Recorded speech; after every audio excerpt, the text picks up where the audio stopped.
सर्व विद्यार्थ्यांना माझा नमस्कार. इयत्ता 12वी शिक्षणशास्त्र या विषयामध्ये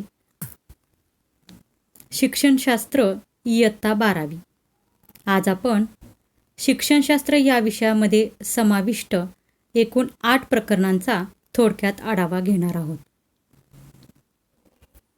विद्यार्थ्यांनो, तुम्हाला यावर्षी इयत्ता 12वी विषय शिक्षणशास्त्र या अंतर्गत एकूण 8 प्रकरणं आहेत. त्यामध्ये पहिलं प्रकरण आहे भारतातील शैक्षणिक विचारवंत. भारतात अनेक शैक्षणिक विचारवंत होऊन गेले. त्यापैकी काही शैक्षणिक विचारवंतांचा अभ्यास तुम्हाला यावर्षी इयत्ता 12वीमध्ये करायचा आहे. यामध्ये रवींद्रनाथ टागोर, स्वामी विवेकानंद, महात्मा गांधी, सर्वपल्ली डॉक्टर बाबासाहेब आंबेडकर या 5 विचारवंतांचा आपल्याला त्यांचे शैक्षणिक विचार व शैक्षणिक योगदान या घटकांना अनुसरून अभ्यास करावयाचा आहे. सुमारे 150 वर्षाच्या पारतंत्र्यानंतर 15 ऑगस्ट 1947 रोजी भारत देश स्वतंत्र झाला. स्वातंत्र्योत्तर कालखंडात अनेक शिक्षण आयोग, शैक्षणिक धोरणे आणि अभ्यासक्रम आराखडा यांची निर्मिती करून त्यांच्या शिफारशींची राबवणूक करण्यात आली. यामधील काही महत्त्वाच्या शैक्षणिक आयोगांचा, धोरणांचा, अभ्यासक्रम आराखड्यांचा आणि बालकांचा मोफत व सक्तीच्या शिक्षणाचा अधिकार अधिनियम 2009 याचा अभ्यास आपण प्रकरण 2 स्वातंत्र्योत्तर काळातील भारतीय शिक्षण यामध्ये करणार आहोत.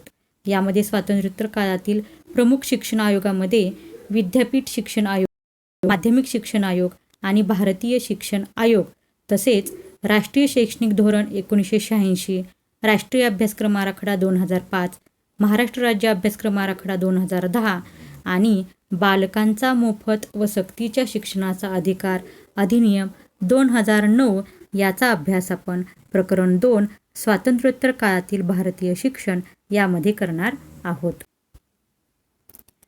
प्रत्येक मानवाला एकाकी जीवन व्यतीत करणे शक्य नसते. तो समाजाचा एक घटक या नात्याने क्रियाशील असतो आणि तेच त्याचे जीवन असते. परंतु ते यशस्वी होण्यासाठी सामाजिकरणाची योग्य प्रक्रिया लहानपणापासूनच होण्याची आवश्यकता असते. सामाजिकरण ही प्रक्रिया व्यक्ती आणि समाज यांना जोडणारा दुवा आहे.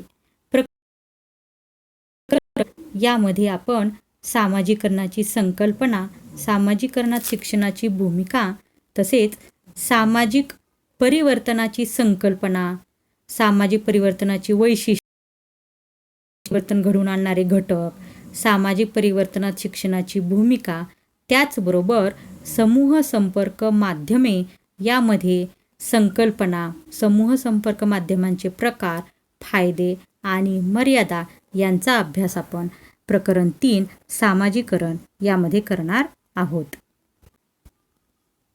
विद्यार्थ्यांच्या दृष्टीने अध्ययन ही महत्त्वाची संकल्पना आहे. विद्यार्थ्यांना ज्ञान व माहिती मिळवण्यासाठी, परीक्षेत उत्तम यश संपादन करण्यासाठी, चांगल्या अभ्यास सवयी आत्मसात करण्यासाठी, शैक्षणिक प्रगतीसाठी, व्यावसायिक प्रगतीसाठी, उदरनिर्वाहासाठी, राहणीमानाचा दर्जासाठी, यशस्वी व्यक्ती होण्यासाठी, सुखी व समाधानी जीवन जगण्यासाठी, तसेच व्यक्तिमत्व विकासासाठी अध्ययन करणे अत्यंत आवश्यक असते.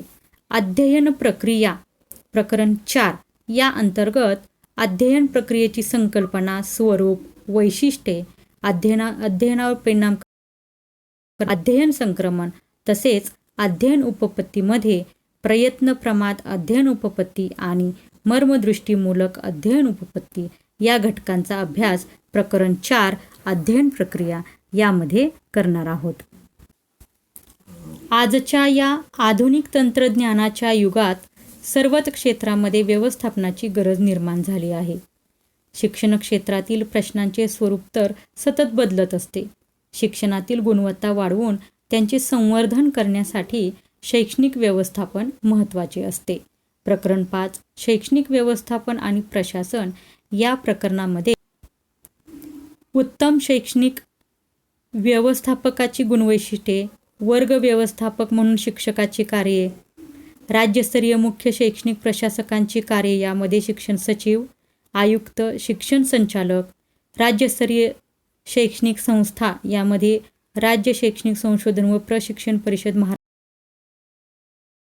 पाठ्यपुस्तक निर्मिती व अभ्यास, बालभारती पुणे, महाराष्ट्र राज्य माध्यमिक व उच्च माध्यमिक शिक्षण मंडळ पुणे, महाराष्ट्र राज्य परीक्षा परिषद पुणे यांचा अभ्यास प्रकरण 5 शैक्षणिक व्यवस्थापन आणि प्रशासन यामध्ये करणार आहोत.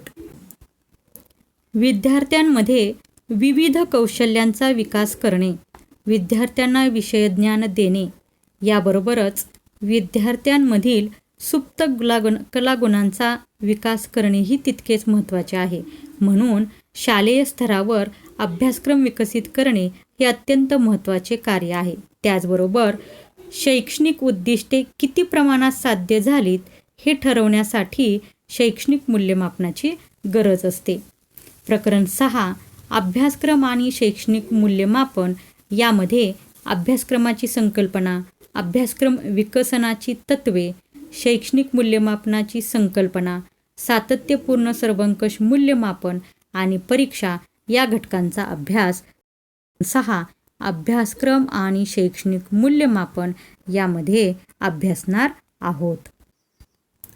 प्रकरण 7 शैक्षणिक संशोधन पद्धती यामध्ये मुख्य 3 पद्धती आहेत. ऐतिहासिक संशोधन पद्धती, वर्णनात्मक संशोधन पद्धती आणि प्रायोगिक संशोधन.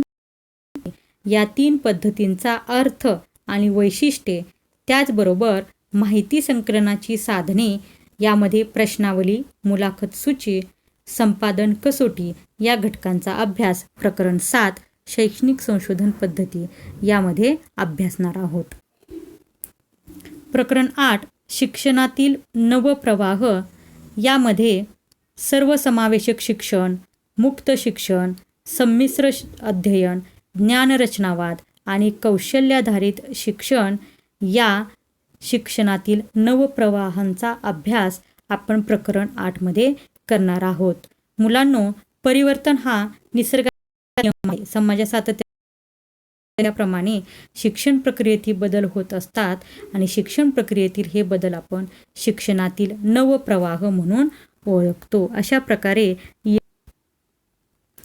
प्रकारे इयत्ता 12वी विषय शिक्षणशास्त्र या अंतर्गत एकूण 8 प्रकरणांचा अभ्यास आपल्याला यावर्षी आहे.